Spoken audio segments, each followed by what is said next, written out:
Hi all. Well, this isn't my usual content, but it affects our family and our homestead, so I just wanted to update everyone. We've had so many people reach out. It means so much to us about the Munger Shaw fires up here in northern Minnesota. Joel and I really think that we will be safe. We don't want to assume anything. We're getting a lot of conflicting information because I know things are changing all the time. We just want to say a huge thank you to all the firefighters. I know they brought in National Guard and firefighters from out of the state this morning. I think they were supposed to be here already at 8 a.m. this morning, and we could not be more thankful for that. And the winds have died down, so we're also very thankful for that too. I don't know if you can kind of tell behind us, but it has been very windy starting Sunday. Today is Wednesday, and I feel like today is the calmest day so far here on our homestead. But it has been hot.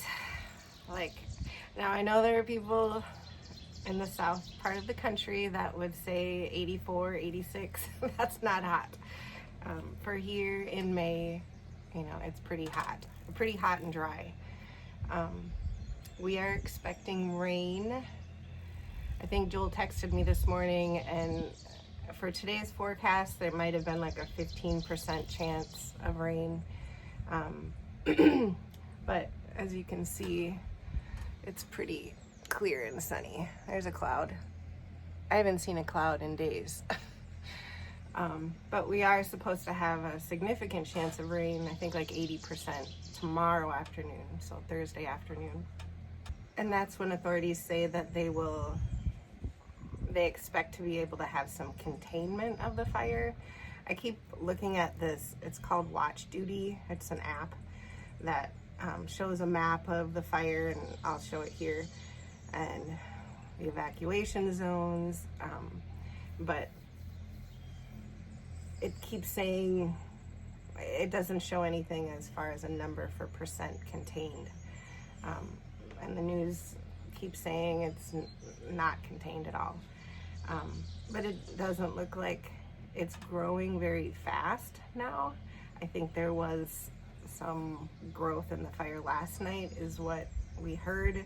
I'm kind of getting messages from people who've been talking to our current fire chief in Ellsburg Township and the previous fire chief. I'm kind of just hearing things from people they're texting. So take this all with a big fat grain of salt. But I just wanted to let people know that we are okay.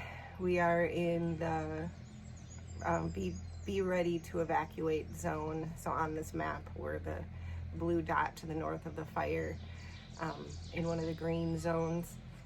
I'm thinking positively because there are people who I know who have been evacuated that are in the red zones, who are possibly going to be, those evacuations are going to be lifted today, I think. I'm not sure. So I feel terrible. We feel terrible. Our hearts go out to all the people who've been evacuated, who've lost their homes or cabins. Thankfully, we haven't heard of any injuries, but I've never been part of something like this before. When we moved to the middle of the woods, and we live in the middle of the woods, and it was probably irresponsible not to think of it, that you would be this close to forest fires and tornadoes. There have been 2 tornadoes since we've lived here that have been really close, which I guess is unusual. So it speaks to climate change, right? The more tornadoes,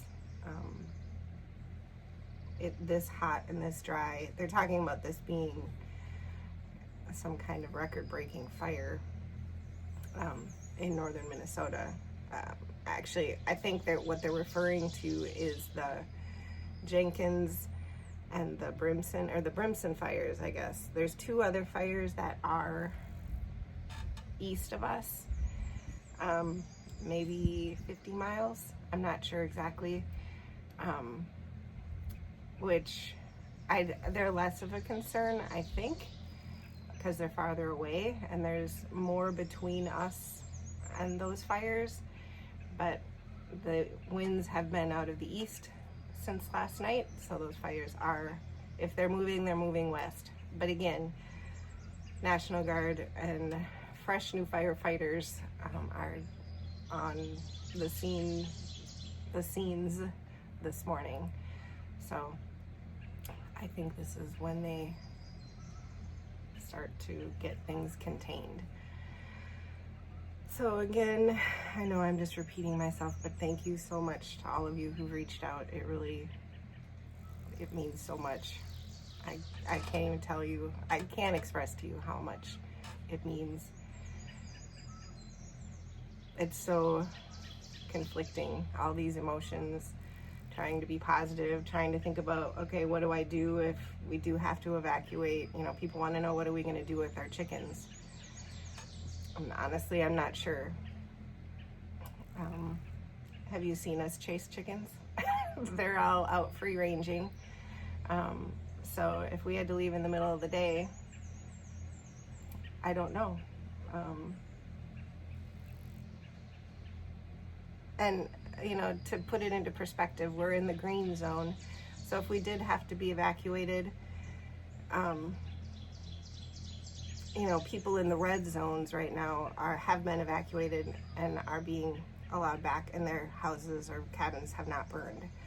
So, you know, we are feeling fairly safe because of that. And the other reason is because there are 2 roads that the fire would have to cross. And I think it's a smaller river. Joel thinks it's it would be enough to create a barrier for the fire. But there's some obstacles in the way before the fire could be here. So we're feeling very positive about that. We have packed some things, though, if we did need to evacuate quickly. I can get the cat and the dog in the car, and Owen and Joel and I would go to any number of the tens of people that have offered us a place to stay. Thank you, thank you, thank you. As a mom, you know, God, that touches my heart. So thank you so much for that. As far as the chickens, I really don't know. If they were in the coop at night and I could, you know, corral them all really quickly, I could probably get them out of here. But then I kind of wonder if it's not like, you know, you see all those TikToks about people with their horses during the tornadoes down south, you know, that they open the fence and let them free and they fend for themselves and they come back in the morning. I don't know if it's like that. If I just let them out of the fence, would they come back? You know, I don't know. That's crazy to think about. So I think I've covered everything. If you have any questions, just put them in the comments, or I am posting things on Facebook. And if I missed anything, just ask. My head's a little scattered today. So just a final thank you. Thank you, thank you, thank you. And we will keep you posted.